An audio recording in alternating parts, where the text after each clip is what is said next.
আমাদের আবেদনপত্র নির্বাচন কমিশনের কাছে জমা দেয়া আছে। তারা আমাদেরকে আশ্বাস দিয়েছে যে আপনাদেরকে এই নতুন নাম যেটা আমরা চেয়েছি, জাতীয় পার্টির সাথে তৃণমূল শব্দটা যোগ করে তৃণমূল জাতীয় পার্টি নামে আমরা যে আবেদন করেছি সেটা বিবেচনাধীন আছে। ওনারা বলেছেন যে খুব শিগগিরই এ ব্যাপারে তারা সিদ্ধান্ত গ্রহণ করবেন। এই নিবন্ধনটা হয়ে গেলে জাতীয় পার্টির সাথে জিএম কাদেরের জাতীয় পার্টি বা রওশনের সাথে জাতীয় পার্টির এই যে কনফিউশন আমাদের সঙ্গে, এটা অনেকাংশে কেটে যাবে। জাতীয় পার্টি ভেঙেছিল অনেক আগে। ভেঙে যাওয়ার পরে আপনি পৃথক একটি জাতীয় পার্টি থাকলেন এবং আপনার অন্য শরিক যারা ছিলেন তারাও জাতীয় পার্টি নামে ছিল, এবং শুধু তাই নাই, ওনারা শেখ হাসিনার ফ্যাসিবাদের সঙ্গে 4 বার নির্বাচন করেছেন। যেহেতু নাম জাতীয় পার্টি, আপনিও জাতীয় পার্টি নাম ইউজ করছেন, ওনারাও জাতীয় পার্টি ছিল। এই যে বিতর্কিত নাম, তো এটাকে আপনি কি বলবেন? এটা সত্যি যে জাতীয় পার্টি এই বিগত 4 বা 3 নির্বাচনে ফ্যাসিবাদী শক্তির সাথে হাত মিলিয়ে নির্বাচনে অংশগ্রহণ করার মধ্য দিয়ে যে রাজনৈতিকভাবে ঘৃণিত একটা পর্যায়ে চলে এসছে, সেটা খুবই দুঃখজনক। এবং আমার দল, আমার পার্টি হিসাবে জাতীয় পার্টির পরিচয় এখনও লিখতে হয়, এটা আমার কাছে খুব সুখকর নয়। তবে আপনাকে শুধু জানাবার জন্য এই কথাটুকু বলতে চাই যে শেখ হাসিনার শাসনামলে বিগত সরকারের যে নির্বাচন কমিশন এবং রেগুলেটরি বডিজ, রেগুলেটরি যে সমস্ত সংস্থা, তাদের কাছে আমরা গিয়েছি, কিন্তু তখন এটা কিছুতেই সম্ভব ছিল না। নতুন কোনো রেজিস্ট্রেশন দেওয়া, নতুন কোনো নাম দেয়া এবং দল হিসেবে স্বীকৃতি দেয়া, সেটা আদায় করা সেদিন সম্ভব ছিল না। ইতিমধ্যে সরকার পরিবর্তনের পরে আমরা লক্ষ্য করেছি 2-3টি দল ইতিমধ্যে তাদের নিবন্ধন নিয়ে এসছে। আমরা একটু পিছিয়ে গেছি, এটা স্বীকার করতে আমার লজ্জা নেই, কিন্তু তবুও আমাদের অ্যাপ্লিকেশন দেয়া আছে, আমাদের আবেদনপত্র নির্বাচন কমিশনের কাছে জমা দেয়া আছে। তারা আমাদেরকে আশ্বাস দিয়েছে যে আপনাদেরকে এই নতুন নাম যেটা আমরা চেয়েছি, জাতীয় পার্টির সাথে তৃণমূল শব্দটা যোগ করে তৃণমূল জাতীয় পার্টি নামে আমরা যে আবেদন করেছি সেটা বিবেচনাধীন আছে। ওনারা বলেছেন যে খুব শিগগিরই এ ব্যাপারে তারা সিদ্ধান্ত গ্রহণ করবেন। তো কাজে আমার মনে হয় এই কনফিউশনটা কেটে যাবে। এই নিবন্ধনটা হয়ে গেলে জাতীয় পার্টির সাথে জিএম কাদেরের জাতীয় পার্টি বা রওশনের সাথে জাতীয় পার্টির এই যে কনফিউশন আমাদের সঙ্গে, এটা অনেকাংশে কেটে যাবে। অন্তর্বর্তী সরকারের বর্তমান অবস্থা সহ সার্বিক পরিস্থিতি কিভাবে দেখছেন? অন্তর্বর্তীকালীন সরকার যে অঙ্গীকার, যে ওয়াদা নিয়ে ক্ষমতায় এসেছে, তারা আজ পর্যন্ত এই কয়েক মাসে মোটামুটিভাবে আমি বলবো যে সাফল্যজনকভাবে তারা এগিয়ে গেছে। কারণ যে সমস্যা এবং সংকট রেখে গেছে ফ্যাসিস্ট হাসিনা সরকার, তার থেকে দেশকে মুক্ত করা সহজ কথা না। এই সমস্যার সমাধান করা 4টিখানেই ব্যাপার নয়। সেই তুলনায় আমি বলবো ফাইন্যান্সিয়াল সেক্টরে এবং পররাষ্ট্র নীতির ক্ষেত্রে, আরও কিছু কিছু ক্ষেত্রে তারা যে পদক্ষেপ নিয়েছে বা যতটুকু সাফল্য অর্জন করেছে, আমি মোটামুটিভাবে তাতে তাদেরকে ধন্যবাদ দেব। কিন্তু সেই সঙ্গে আমি কঠোর ভাষায় বলতে চাই, তাদের যে মূল অঙ্গীকার, একটা সুষ্ঠু, নিরপেক্ষ, স্বাধীন নির্বাচন অনুষ্ঠিত করার ক্ষেত্রে তাদের অগ্রগতি অতি সামান্য। আজ পর্যন্ত নির্বাচনের শিডিউল তারা ঘোষণা করতে পারে নাই, অথচ এটাই তো তাদের কাজ, এটি তাদের প্রধান কর্তব্য।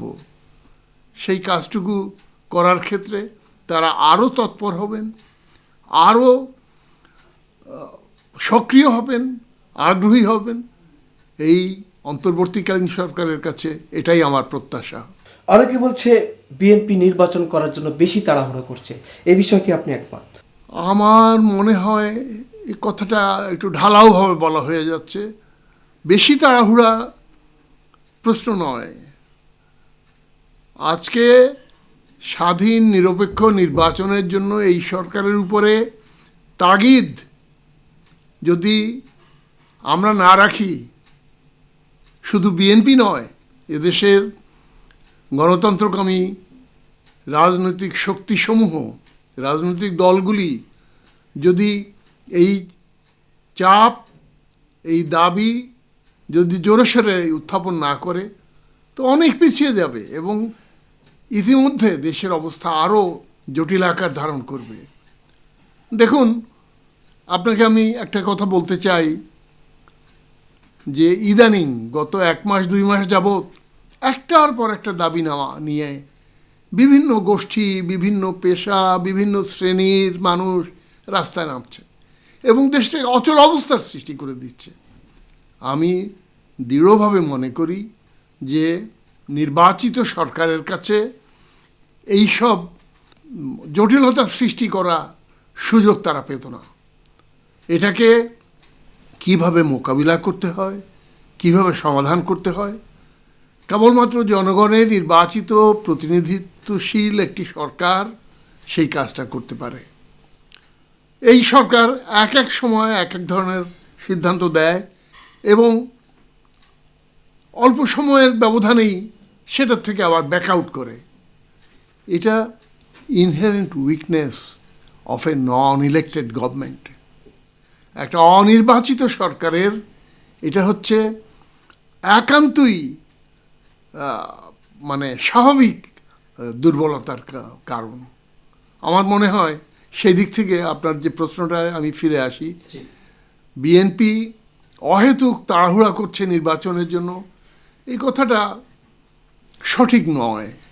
নির্বাচনের জন্য তারা এখনও বলছে যে জনগণের নির্বাচিত সরকার ক্ষমতায় এলে পরে বর্তমানে দেশে বিরাজমান যে সমস্ত সংকট এবং যে সমস্ত সমস্যা, বহুলাংশে সেগুলি দূরীভূত হবে। মুক্তিযুদ্ধকে কটাক্ষ করে রাজনীতি করলে সফল হবে না, এমন মন্তব্য করেছেন রুহুল কবির রিজভী।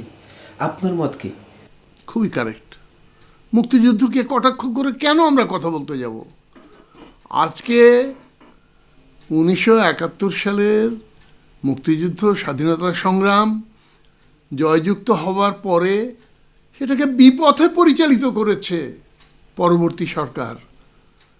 একদম সেই প্রথম থেকে যদি আমরা ধরি, যেখানে মজলুম জননেতা মৌলানা ভাসানী স্বাধীন বাংলাদেশে এসে প্রথমেই যেটা বলেছিলেন যে এই মুহূর্তে দরকার দল মত নির্বিশেষে সমস্ত রাজনৈতিক শক্তি যারা স্বাধীনতা যুদ্ধে অংশগ্রহণ করেছে তাদেরকে নিয়ে সরকার গঠন করা, অর্থাৎ একটা জাতীয় সরকার গঠন করা।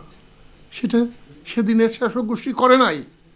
বেসিক যে ভুল সেইখান থেকেই শুরু হয়েছে। তার পরবর্তীকালে ধীরে ধীরে বিভিন্ন পর্যায়ে গণতান্ত্রিক আশা আকাঙ্ক্ষাকে জলাঞ্জলি দিয়ে একদলীয় শাসন ব্যবস্থা কায়েম করা, বাকশাল কায়েম করা এবং তারও পরবর্তীতে বিগত 15 বছরের শাসন আমলে তো কোনো গণতন্ত্রের নাম নিশানা পর্যন্ত ছিল না।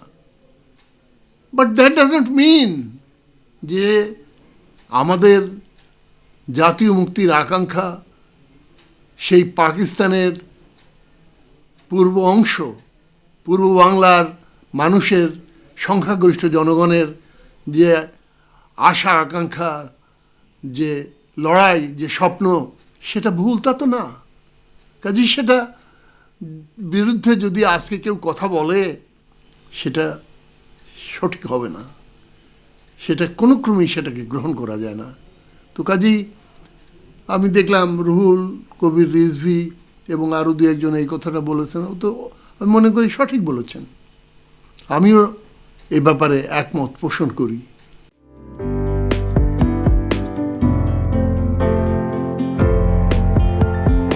পহেলা জানুয়ারি 2025 ইউটিউব জার্নালিজমের অগ্রদূত changetv.press 6 বছর পেরিয়ে পা রাখলো গর্বিত আমি অত্যন্ত আনন্দিত হলাম যে চেঞ্জ টিভি আগামী কয়েকদিনের মধ্যেই 6 বছর পূর্ণ করবে। আর হাঁটি হাঁটি পা পা করে চলা শুরু করে এখন সে বেশ দৌড়াদৌড়ি করছে বলা যেতে পারে। ও নামটাও অত্যন্ত বলবো যে সিগনিফিক্যান্ট, যে চেঞ্জ, এই গণঅভ্যুত্থান কিন্তু চেঞ্জ চেয়েছে। সেই হিসেবে তোমার টেলিভিশনের, তোমার এই চ্যানেলের নামের একটা যথেষ্ট মিল পাওয়া যায়। আমার প্রত্যাশা যে এই গণঅভ্যুত্থানের যে প্রত্যাশা, যে আশা আকাঙ্ক্ষা, চেঞ্জ টিভি সেটিকে এগিয়ে নিয়ে যাবে। তোমাকে শুভেচ্ছা। চেঞ্জ টিভি যারা সম্পৃক্ত আছেন, যারা কর্মী আছেন, সামনে পেছনে সকলকে আমার শুভেচ্ছা।